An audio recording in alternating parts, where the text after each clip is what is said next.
દીકરાનો જન્મ થયો 20-21 માળની બિલ્ડિંગ ની અંદર આ પરિવાર રહે છે. રોજ જિનાલય જવા આવવાનો અવકાશ રહેતો નથી, પણ 6-8 મહિનાનો દીકરો થયો ને થયું કે હવે જિનાલયની અંદર એને પૂજા કરવા લઈ જઈએ. દેરાસર દૂર છે એટલે એપાર્ટમેન્ટની બાજુના એપાર્ટમેન્ટ ઘર દેરાસરની અંદર દીકરાને પૂજા કરવા લઈ જાય. દીકરો 1.5 વર્ષનો થયો અને થોડો બોલતો થયો અને જેવું પૂજા કરવા લઈ જાય દીકરો ના પડે તે પૂજા નથી કરવી. દીકરો 1.5-2 વર્ષનો થયો અને હવે ઘર શિફ્ટ કર્યું ને જિનાલય નજીકમાં આવ્યા. રોજ દેરાસરમાં પૂજા કરવા લઈ જાય અને જ્યાં મૂળદાયકની પૂજા કરવા માટે લઈ જાય ત્યાં દીકરો બોલે, ये तो क्या भगवान है, इतने छोटे भगवान, भगवान तो बहुत बड़े होते हैं. એટલે મમ્મી પપ્પાને થયું કે હજી કોઈ મોટા દેરાસર લઈ જઈને કોઈ બીજા મોટા દેરાસર લઈ ગયા અને ત્યાં પૂજા કરાવી. રોજ જ દીકરો એક જ વાક્ય બોલે, ये तो क्या भगवान होते हैं, भगवान तो बहुत बड़े होते हैं.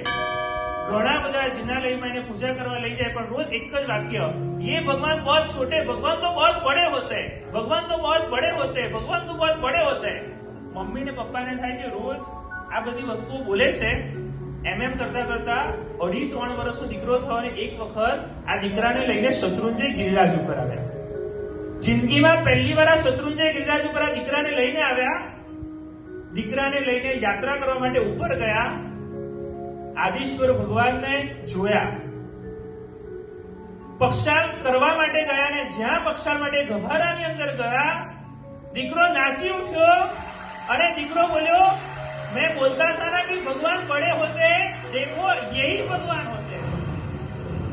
भगवान तो ऐसे ही होते, इतने बड़े ही भगवान होते, छोटे भगवान नहीं होते. ये भगवान बहुत बड़े, मैं यही भगवान बोल रहा था. नीचे उतरा ने गुरु भगवान ने पूछू क्या દીકરો આટલા બધા વખત એમ ભગવાન તો છોટે બડે હોને चाहिए और આજે શત્રુંજય ગિરિરાજ ઉપર ગયા અને આટલા મોટા ભગવાન જોઈને પહેલી વાર દીકરાને થયું કે ये भगवान बहुत बड़े हैं. ગુરુ ભગવંતે દીકરાને પૂછ્યું કે બેટા આવું કેમ? અને ત્યારે દીકરાએ શું જાતિ સ્મરણ જ્ઞાન થયું છે કે ખબર નહીં. દીકરાએ ગુરુ ભગવાનને જવાબ આપ્યો, મેં પૂર્વ ભવ મેં તોતા था, પોપટ.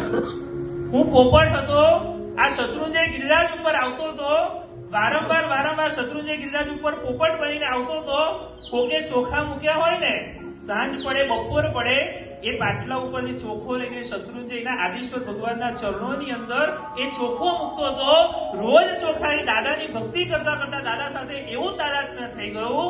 આ શત્રુંજયના જીવતા દાદા સાથે એવું તાદાત્મ્ય થઈ ગયું કે પોપટ મરી આજથી 80 વર્ષ પહેલા જ વાલકેશ્વરના ધનાઢ્ય પરિવારની અંદર આ પોપટનો જન્મ થયો અને એ ભાઈનું નામ એટલે સિદ્ધરાજ ગઢા પરિવાર આજે આખા મુંબઈની અંદર પ્રખ્યાત છે. આ શત્રુંજય ગિરિરાજના આદિશ્વર ભગવાનનો પ્રભાવ એક ચોખાની ભક્તિ કરવા વાળો પોપટ, એક ચોખાથી શત્રુંજય ગિરિરાજ ઉપર આદિશ્વર પરમાત્માની ભક્તિ કરવા વાળો પોપટ બીજા ભવની અંદર વાલકેશ્વરની અંદર ધનાઢ્ય શેઠ બની જાય. આ પ્રભાવ શત્રુંજય ગિરિરાજનો છે. આજે આપણે શેનાથી ભક્તિ કરવાની છે? આપણે આ શત્રુંજયના દાદાની એક ચોખાથી ભક્તિ કરી. આપણે તો ચોખાના ચોખા મૂકીને ભક્તિ કરી છે. ફળ અને નૈવેદ્યના ઢગલા મૂકીને ભક્તિ કરી. અરે ગિરી પૂજામાં પહેલાથી છેલ્લા પગથિયા સુધી દાદાની અષ્ટપ્રકારની પૂજા કરી. કેટલી વાર આ શત્રુંજય ગિરિરાજ ઉપર ગયા. એક પોપટ જેવો ભાવ પણ જો આપણા હૃદયની અંદર આવી જાય ને તો આપણો પણ બેડો. આજે છે ને ભાવની તાકાતે આ શત્રુંજય ગિરિરાજને ભેટવા જવું છે. દ્રવ્યથી દાદા વેગળા, ભાવથી દાદા હજરા હજુ. કદાચ 300 કિલોમીટર દૂર બેઠેલા શત્રુંજયના દાદા આજે હૃદયની અંદર આવી જાય ને તો આજે તો શત્રુંજય ગિરિરાજ ઉપર પગ મૂકવાની પણ જગ્યા નહીં હોય. હજારો યાત્રિકો આજે ઉપર ચડી ગયા હશે. મારું ને તમારું કમ નસીબ કે આપણે અહીંયા બેઠા છીએ, પણ અહીંયા બેઠા બેઠા પણ આ શત્રુંજય ગિરિરાજ કેટલો ઊંચો છે ભાઈ? કેટલા પગથિયા શત્રુંજય ગિરિરાજના? તો કે 3364 પગથિયા ઊંચો શત્રુંજય ગિરિરાજ છે. આપણે આ પગથિયા ચડવા માટે તો ઘણી બધી વાર ગયા. આ શત્રુંજયને માપવા માટે ઘણી બધી વાર ગયા. આજની આ ભાવ યાત્રામાં 3364 પગથિયા ચડવાને એ શત્રુંજયને માપવાનું કામ છે.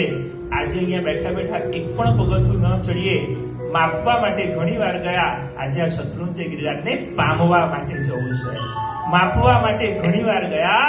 આજે શત્રુંજય ગિરિરાજને પામવા માટે જવું છે. શરૂઆતની અંદર જ શત્રુંજય ગિરિરાજની 4 ચરણની અંદર વાત કરવી છે. શત્રુંજયનો પ્રભાવ, શત્રુંજયનો સ્વભાવ, શત્રુંજયનો અભાવ અને શત્રુંજયનો ભાવ. આ 4 પગથિયાની અંદર આખી આ શત્રુંજય ગિરિરાજની ભાવના કરવી છે.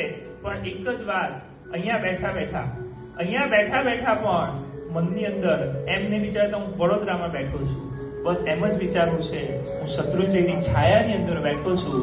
અહીંયાથી બધા ઇન્દ્રપુરી સંઘથી આપણે છરીબાળતો સંઘ પૂજ્યપાદ ઉદયરત્ન વિજયજી ઘણીબેન નિશ્રામાં લઈને પહોંચ્યા છીએ અને પહોંચતા તળેટીએ જઈને ઉભા છીએ અને બસ આ શત્રુંજય ગિરિરાજની ભક્તિની અંદર પ્રવેશ કરવો છે. ઉપર બેઠેલા દાદાને કેવું છે, સરસ મજાનું પદ પહેલું જ લેવડાવું છું. ઋષભજી બોલાવે છે, એના સપના આવે છે. અહીંયા બેઠા આંખો બંધ થાય, સપનામાં એનાથી વાતો થાય. આંખ ખુલે ત્યાં સૌ પહેલું દેખાય. આજનો દિવસ એટલે ગુરુરાજનો સંઘની અંદર અંતિમ દિવસ. અહીંયાથી હવે ગુરુરાજના વિહાર થવાનો, પણ ગિરિરાજની યાત્રાનો આજથી પ્રવેશ થવાનો. બસ આપણે બધા ભેગા થઈને ગિરિરાજ ઉપર જવા માટે જઈ રહ્યા છે. શ્રદ્ધા આંખોं में अगर मुस्कान है तो इंसान तुमसे दूर नहीं. एक જ વાત કરીએ શત્રુંજયની આ ભાવયાત્રામાં કેવી રીતે બેસશો. आंखों में अगर मुस्कान है तो इंसान तुमसे दूर नहीं. पांखों में अगर उड़ान है तो आसमान तुमसे दूर नहीं. मंदिर के शिखर पर बैठकर पंखी ये गीत गाया है. श्रद्धा में अगर जान है तो भगवान तुमसे दूर नहीं. श्रद्धा में अगर जान है तो भगवान तुमसे दूर नहीं. ये ऋषभजीને કહીએ, બોલાવો દાદા, ખૂબ ઝડપથી અમને તમારી આગળ બોલાવો. એ જ ભાવના સાથે ઋષભજી બોલાવે છે બધા સાથે.